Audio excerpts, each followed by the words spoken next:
So welcome back to episode number 3, Uncancering Cancer, conversation with Dr. Nitin Singhal. So in this episode, we are going to talk about another beautiful treatment, which is HIPEC, HIPEC, hyperthermic intraperitoneal chemotherapy. Yes, we all know that what is chemotherapy, or we are slightly aware about it, chemotherapy, that it treats the cancer. Okay, but I actually want to ask that, after hearing hyperthermic, like it is an obvious that it related to, something is getting boiled. So please tell me that our organs are actually getting boiled just like the French fries getting boiled through the water. So please shed light on it, sir. So first of all, congratulations. You uttered the full form in a complete way. The Yes, you did not do any mistakes in that. Yes, I really did that. For a non-medical person, it was a really tough one. Okay, thank you so much. Now, I don't know about the French fries. I'll try to explain it as I would say in a layman's term as possible. So HIPEC, basically it's a novel form of therapy, and it is not that novel now because I have been doing this treatment for now almost 8-9 years. So when I started this treatment in MedicBud, I was one of the pioneers who started. So in 8-9 years, we have already close to 300 plus cytoreactive and HIPEC procedures now. So it is no more that novel therapy. So let me rephrase that. So it's a relatively novel therapy. So basically it's a therapy which is actually meant for certain cancers which have spread into the peritoneal cavity. So what is peritoneum? First we need to understand that. So our body in the abdomen, that is our पेट जो हम लोग आम भाषा में बोलते हैं, that is basically having all the major organs of the abdomen, and they are covered by a layer, a protective layer, which is known as peritoneum. It's a thin layer, and normally it secretes some fluid which helps in the smooth mobility of the organs inside the cavity. Now there are certain cancers which arise primarily from this layer itself, or they originated somewhere else. Like example, ovarian cancers, stomach cancers, or cancers of the colon, that is the intestine, large intestine, and they actually go and land up and involve this layer, the peritoneal layer. Actually what happens is then it leads to production of large amount of fluids in the abdomen, and our tummy gets filled up, it gets bloated up, and typically these cancers were considered as late stage cancers or advanced cancers, and till few years back they had a very dismal, I would say, outlook, and the prognosis used to be really bad, and considering as stage 4 cancers, many of them would have not made it for even few months also. So it was that bad. Now with this advent of this therapy, what we do is it's an advanced form of surgery in which for such tumors we do a major surgery first, which is known as cytoreactive surgery. It is not one surgery, it is a combination of many small surgeries or many large surgeries, whatever way you describe it, wherein our objective is to remove whatever visible tumor inside the abdomen. Our objective is to remove that, and that takes several hours. Let's say for 5 to 6 hours, which in a typical case, to certain cases which may take more than 12 to 13 hours altogether. So in that, first we remove all the tumor from the abdomen. It requires sometimes even removal of certain organs also. And once you finish doing that, after that, what we do is we subject the abdominal cavity to a course of chemotherapy. That is, during the surgery itself, we inject the chemotherapy inside the abdomen, and this is in a controlled environment wherein the temperature is controlled, and this heated chemotherapy, specific chemotherapeutic drugs which have the property that they don't go beyond the abdomen, that is, they are confined in the abdomen only, so that in a more targeted, in a more precise manner, we can kill the cancers in the abdomen itself. Of course, it is beautiful and it sounds like very accurate, but still it is like also sounds like very scary, because what I'm feeling is like organs are being washed up in a high temperature. So what are the success rate of it? So first to clarify the organs getting washed up, now the temperature typically uses 41 to 43 degrees Celsius depending on the indications, and most of the cases it is somewhere around 41 to 42 degrees Celsius only. And typically this is the temperature, the warm water that we take for bath. So it is not very like deep fried sort of a temperature. It is a warm water which we normally use for our day-to-day bath also. Yes. It is not a cold water, it is warm. I would say slightly warmer water. It is not hot, it is just warm. Warm or maybe slightly more than warm, but not okay. hot, not exactly hot, which will lead to, I would say, corrosion of the organs. It is not that hot. Which will take while having green tea. Yes, something like Okay. that. And in which we put the chemotherapy. And why this is needed is actually to potentiate the effect of chemotherapy. If I put the chemotherapy like this without the heat, probably the penetration power of the chemotherapy will not be that great, and then the desired outcome will not be there. Now, coming to the success rate of this therapy, now how we define success is something that needs to be taken into perspective. So whenever my patients, they come to me and they ask me about this therapy, I counsel them in this way. It depends on many factors. First and foremost is the indication for which we are using this therapy. As I already mentioned, this is a therapy that we are using for stage 4 cancers. Stage 4 cancers, first we need to understand, in generally we are trying to treat something which was incurable till now. So it is something, a grave disease, and not only in terms of the disease perspective, but again when the patient reaches that stage, generally the general condition of the patient is not that great to tolerate the therapy. The second thing that I need to see is the performance status, or how good the patient is to tolerate this therapy. These two together will actually form the major bulk of me having the discussion with my patients. Also, we need to take into account the other treatment options that the patients have, and in togetherness we decide whether to go ahead with the treatment or not. And in certain cases, like example, the first indication for which this therapy actually started, the pseudomyxoma peritoni, or it is also known as the jelly belly tumor. So wherein the tumor was filled by jelly sort of a material, and it actually originates from appendix. And in certain other tumors like say peritoneal mesothelioma, which many times people mistake with tuberculosis of the abdomen, there this therapy can actually lead to a complete cure also. Many patients are there who have a survival of 5 years, 10 years, or even beyond that. That is, they are cured. So for those patients from whom it was practically impossible to have a lifespan of more than months, and I'm telling like say 50%, 60% having a complete cure, then yes, definitely is a very successful therapy.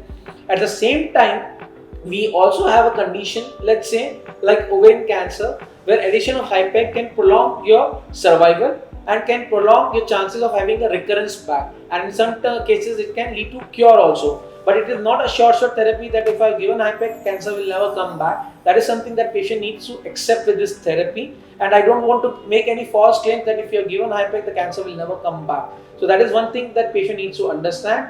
And thirdly, then there are certain set of tumors which are very bad tumors, like say significant cell cancers of stomach or rectum or colon. These are generally not the preferred type where we offer HIPEC, but in certain scenarios we do offer HIPEC depending on case to case basis. Now, typically the survival for these patients is going to be 5 to 6 months if we go by the conventional chemotherapy. By giving HIPEC, certain of these patients may live for 2 years, 3 years, or even some cases 5 years also. So the percentage of these patients may be, let's say, 3 or 4 out of 10.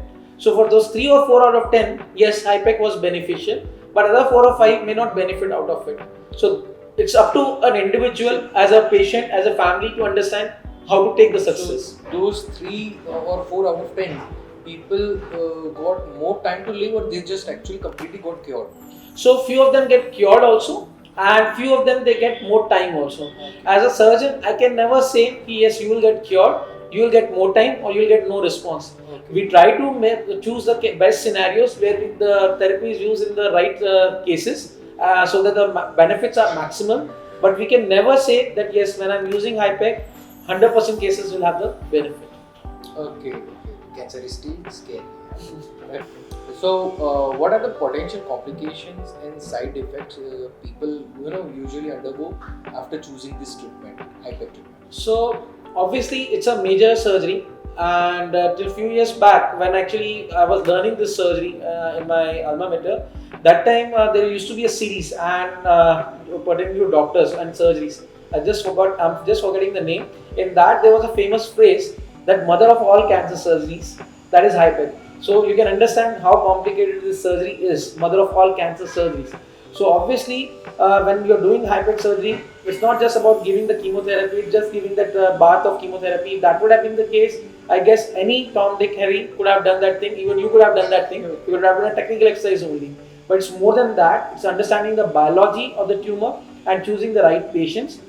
Then doing the surgery, the cytoreductive surgery, wherein all the tumor needs to be removed completely in a proper manner. Because if I don't remove the tumor completely out, and if I give my patients only HIPEC, then this HIPEC has no meaning. So that actually causes more complications, because I'm dealing with so many organs at one go. I'm using I would say many anastomosis to join back the intestine that we cut. Sometimes we are removing the organs, and we are removing so many parts, and the surgery is going to take so many hours. And because these patients are already having weak immune system because of several therapies they would have taken, and nutritionally they are debilitated, so obviously the complications are going to rise. And on top of that, chemotherapy in general, if patients they take chemotherapy, they have the problems like counts going down, they are having the propensity to get infection. Here we are doing everything at the time of surgery itself. So obviously, yes, the complications, there's a potential to rise. But I'm happy to tell you that in last 10 years, this technique has evolved like anything. When I started my journey as a HIPEC surgeon, from then and now, it's quite different. So now what we explain our patient is the standard complication rate with the HIPEC compared to any other major surgery is more or less same, and probably I can say one or two patients may get some extra complications out of 100 compared to any standard major surgery. So HIPEC is now very safe compared to what it was 10 years back. Because this is all because of the better understanding, better learning, and better, I would say, the learning curve of the surgeon also, and the team involved, because it is not a one-man job, it's a team thing. The intensivist, the anesthetist, as well as the surgeon, all three need to be in a sync to make this a successful program. Okay, that's interesting. So, HIPEC, coming back to this question, that recovery time of this particular treatment is usually same to traditional laparoscopy, or it gets reduced? By HIPEC? No, it's a contrary. It's as I said, it's a mother of all cancer surgery. So typically the incisions are very big. It's a complete abdomen incision, and as I told you, it's removing all the disease. So it depends on the recovery time. Totally depends on the patient's, I would say, the disease type, and at what stage they had come, and what was their nutritional status at the time of getting this surgery. Okay. So it can vary from any amount of time. Let's say typically my patients, if they come for standard HIPEC surgery, they get discharged by day 8, day 9. And for major cytoreductive and HIPEC surgery, sometimes they even take 2 to 3 weeks. 3 weeks, I would say, is a far-fetched time, because that was in the initial learning curve. Most of my patients, they get discharged by, I would say, 12th day nowadays. But it's not just about the discharging the patient. It has, after getting their discharge also, I have my set of people in my team who keep a continuous follow-up on this patient, and they need to be monitored and mentored at home to take proper care of the patient, because for the body to come back to normalcy and have a normal life, it typically takes 4 to 6 weeks after such a major surgery. Okay, so you just talked about abdomen. Okay, so what are there any other specific types of body parts or cancers which can be treated through this HIPEC? So HIPEC is a technique which is specifically used for abdominal organs. So typically what cancers can be treated by HIPEC? So most common use is ovarian cancers, because most of the ovarian cancers that we see in our day-to-day practice, 75 to 80% they come in stage 3C, wherein already the cancer is spread to the peritoneal cavity and has involved certain organs, and there is some ascites or the fullness in the abdomen, because generally patients don't have any symptoms in the starting, and when they start feeling fullness in the abdomen, that is the first time they go to the doctor, and by that time it is already stage 3C. So that is one common indication. Apart from that, recurrent ovarian cancers and certain variety of ovarian cancers like granule cell tumors where chemotherapy does not work well, and abdominal cancers, the most common we discussed pseudomyxoma peritonitis, that was the main indication where it actually started, and peritoneal mesothelioma, which are rare cancers seen in population of, I would say, many thousands. In many thousands we see one patient. So my center where I do the surgeries, being a referral center also, peritoneal mesothelioma, I don't do more than 4 to 5 cases in a year. So it is that rare a disease. So, and apart from that, the indications are now increasing, and it also can be done for patients with colorectal cancers or stomach cancers with peritoneal metastasis. So basically these are the indications for which we can use HIPEC. So it is mainly for this sort of tumors, and it is not for all the abdominal cancers also. So that needs to be understood well. And there are some miscellaneous indications where we can pick and use it. But again, we need to be very cautious when we are offering this outside these indications. Something similar to this we have for thoracic cavity also, but it is not high PEC, it is known as high torque, which we'll discuss sometime later. Okay, let me ask the next question. What I know after all this is like there is no next chemo required because of this much advanced and complex HIPEC treatment. I feel that after this HIPEC there won't be any chemo session. No, I would differ from this. Okay. So basically, HIPEC, what you are trying to say is that we offered the chemotherapy during surgery, the patient will probably not require chemotherapy. That is what exactly you want to say. Yes. So practically, it is not like that. So HIPEC is not a substitution for the chemotherapy that we give through the IV route, the intravenous route. So what we need to understand is what are the indications are such that in certain cases you may not actually require more chemotherapy. If IV chemotherapy would have been effective enough, like if we are given by the IV route, then they would have been not need to do such a complex surgery and the procedure. So there is something known as plasma peritoneal barrier, and so that the reason that when you give chemotherapy through the IV route, the same amount of drug which is required for these tumors, and also these tumors, they are not that sensitive to chemotherapy because they have less vascularity. So that is why the traditional chemo does not work well on this tumor. That is why we needed HIPEC altogether. So in certain cases, your assumption may be right. Let's say pseudomyxoma peritonei. In most of the cases, after the surgery and HIPEC, you may not require any other form of chemotherapy. But for most of the other cases, let's say ovarian cancers, or maybe for that matter colorectal cancers, you would be requiring additional chemotherapies over and above this HIPEC. Oh my God. So more like still requires chemo session. So what would be the cost effectiveness? It could be very costly then. So cost effectiveness, see, we need to understand why we are giving HIPEC. HIPEC is not substituting the IV chemotherapy. As I said earlier, the normal chemotherapy cannot reach to the peritoneum that effectively. So to overcome that deficit of the IV chemotherapy, we are giving that additional additional dose of HIPEC therapy. So during the surgery itself, when we have removed the majority of the tumor and small, let's say millets like or droplets like tumors are there, they can be killed there and there above at the time of surgery itself. So that will lead into more potentially better killing of the tumors. That is where HIPEC works. So HIPEC is not substituting that. So suppose if you would have not taken HIPEC and you would have done this surgery and the patient would have been on IV chemotherapy, what would have happened for this sort of tumors? They would have come back again, and probably then you would have used more complex therapies. People are very fond of nowadays of the term immunotherapy, some major chemotherapy like targeted therapy. But to tell you that these therapies are very, very costly, lakhs, many lakhs would be the cost for a single month therapy, and that you need to take for months together or years together, and still you may not get that beneficial effect out of it. So now that could make you understand, yes, why HIPEC is more cost effective or why it is required altogether. Okay.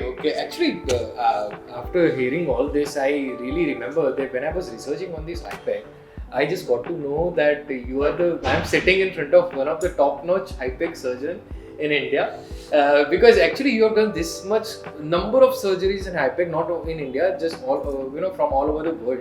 And recently in G20 summit in 2023 in Ahmedabad, you presented that everything. So what would be your experience and what is your I would say like challenging journey? And of course it would be challenging, but what is the challenging case that you would like to share? Please. So HIPEC is very close to my heart because it's a very technically and physically demanding I would say job and journey, because you are treating those patients who have practically no hope. As I told, it is for mainly advanced cancers. So they had no hope to start with, and these are the patients who are actually the worst of the lot because their body is nutritionally not good, and they are already losing hope mentally. They are not ready for it. And when you're doing such a major surgery in this sort of patients, you're basically making yourself and your life uncomfortable. Because it is not just about operating these cases, it's all more than that. It's about taking the post-op care also properly. Because if you miss on them, even for let's say a half a day, you can miss a potential life-threatening complication, and the margin of error is very less. Because I was so passionate about it and I wanted to develop this therapy and treatment, I had sacrificed many things, and I'm actually thankful to my family who have excused me for this. And it's not a single man's job, it's a team job. So I'm actually thankful to my team also who helped me in doing this thing. And when we started this journey, initially, let's say around 9-10 years back, in first of the few cases, in fact, I slept for almost the entire week, first for 7 days, with adjacent to the patient room, and I used to check my patients every hour, every 2 hours to make sure that I'm not missing on anything. Because such was the fear with this surgery that if you miss anything, the patient would be lost. And by that time, again, then that was starting my, I would say, learning curve for this procedure. So I was also not very sure, and that therapy was also relatively new. Now after doing so many procedures, we know potentially what are the possible complications, what are the timelines that we need to look into. Then, and now we have a bigger team. Obviously, the life has become much, I would say, cooler and better. But yes, it requires a lot of dedication, this sort of surgeries. It is not for somebody who is thinking to have glamour with this sort of surgery. It is not a glamorous surgery. It is a dirty job in a way, because you're treating all these high-risk patients, and if something goes wrong, it's very easy for others to point fingers on you. So that is how we started this journey, because some people used to think that we are treating such advanced cases, so we are doing unethical work. They were not aware about like this sort of a technology existed. And now people know that this therapy exists. I'm glad now people acknowledge that work, that yes, we have done this sort of work, and rightfully I was invited in G20 summit for one such case. A lady who had again traveled from Africa, and she was incidentally refused surgery from almost all the centers she had visited in India, and she was almost on the verge of going back to her native country, and in a very pathetic situation she landed up with us. We did the surgery, took it as a challenge, and I'm happy to tell you now it's almost 1.5 years that we did this surgery, and she's doing okay. So our aim obviously in that case was not looking for a absolute survival, because that was not possible in that case, but for a patient who had come with that bad a disease, 1.5 year of quality life where she's back into her farms, and I don't know how many more years she will actually make into. Let's say even if she makes 3-4 years, then I would assume that probably my work was done, and she had a comfortable 3 or 4 years because of that surgery. And there are many instances that I can connect to where I can say yes, this case is close to my heart. This case, but all such cases in HIPEC, they are very close to my heart, because personally I remember each and every patient, each and every day I've spent with them, because you spend a lot of time with these patients. But specific, if you ask me, this case which I mentioned in the G20 summit, because it was a hopeless case for me also. Even I was not hoping her to do good, so it turned out well. And there was one other case, a young girl who had traveled from Canada, and her surgery lasted almost 19 hours. So we started almost 6 in the morning, and we left almost 1 or 2 o'clock the next day. So these are the cases, and she's doing still now. She's I would say she spent 2 years now post treatment. She had a recurrence, but still it is managed. But when she had come, she was in a condition where she would have not lasted even for a few months also. Now for her to finish this journey of 2 years and still counting, although she's still requiring some therapies, I would feel yes, that is something that we have been able to deliver to the society. So, after hearing this answer, I'm really say the passion you have for this, treating cancer patient is commendable. And so, in the conclusion of this episode, HIPEC is this kind of a treatment option which will, there is no surety of getting cured of 100% surety, but yes, you can definitely get more time of your, more time to live. So I'll correct you in this again. The message should be like this: there are certain cases where you get cured, but not all 100% cases should take this thing that you will get cured. In those other cases, probably your quality of life and duration of life would be better. Exactly. So that's what I was saying, that you can get more chance to live longer based on your situation, of course. So and of course, we are completely an honor to have you on this with this podcast, because after hearing this answer, I'm really in awe. Okay, that oh my God, this much passion is keeping it is like completely motivating for all of us, and we are really proud of it. So stay tuned for next episode, because we are gonna start about we are gonna delve deep into types of cancer in next episode. Thank you for watching.